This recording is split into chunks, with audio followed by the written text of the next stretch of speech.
Baruch here with genConnect, and I'm here today with Gary Lauder. Gary, I want to start out by talking about something that you're an expert in, which is patent trolls. Can we define it to begin with? Sure.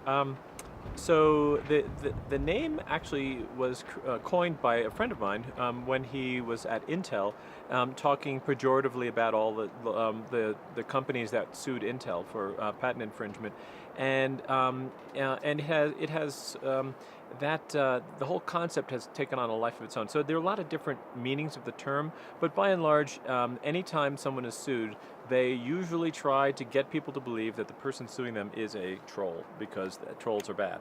But the and I used to think so as well.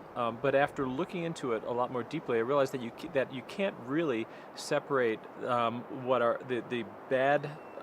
Come up with laws that really eliminate the bad troll stuff without also eliminating the good stuff that we need in our patent system.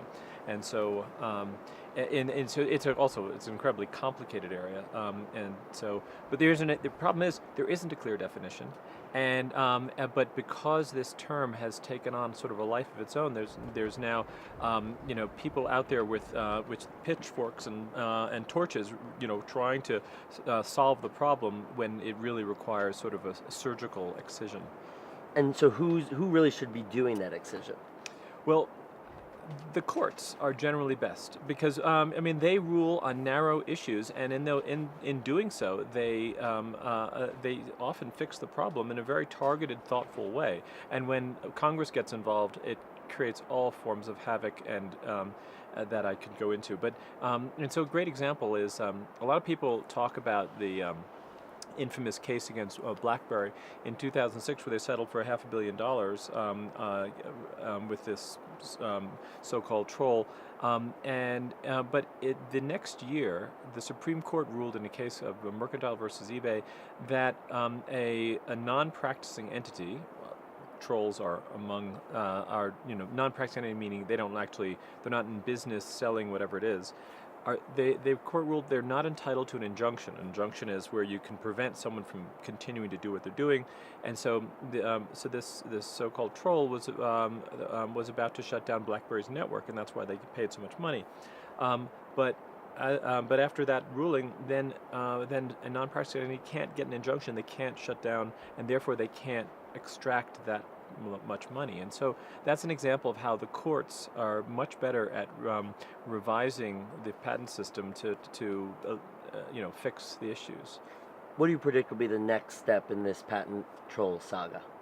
Well, so Joseph Schumpeter, the economist, he coined the term creative destruction about American capitalism, how there are all these new companies that come along and create also something that's fabulously new and wonderful, but in the process it destroys what had been. Cars eliminated the whole industry of buggy whips and horses and all that. That's an example of creative destruction. And the problem is that the people who are destroyed, these are the incumbent big companies, and they don't like the destruction part. And so they want to basically undermine patents generally for everybody, because by and large, most of these companies, not all, find themselves on the defendant side and not very much on the plaintiff side. So they would just like to, get rid of all that.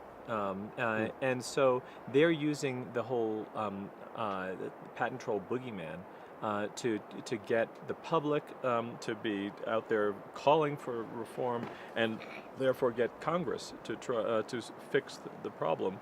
And in the process, they're going to make things a lot worse for for what we need in society, which is we need technological innovation and entrepreneurship that often relies on patents to help protect those innovations,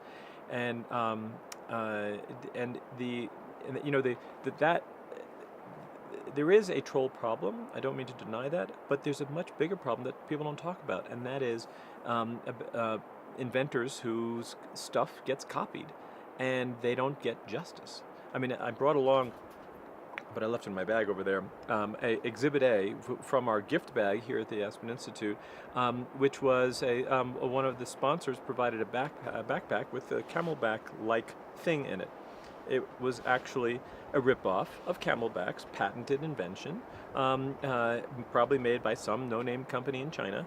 And the sponsor who organized that probably was unaware of the fact that this is probably a violation of their patent rights. But this happens all the time. Wow. And I'm a venture capitalist. I invest in these inventors and creators and entrepreneurs, and so it's really important to someone like me to know that these companies I'm investing in can have their inventions be protected.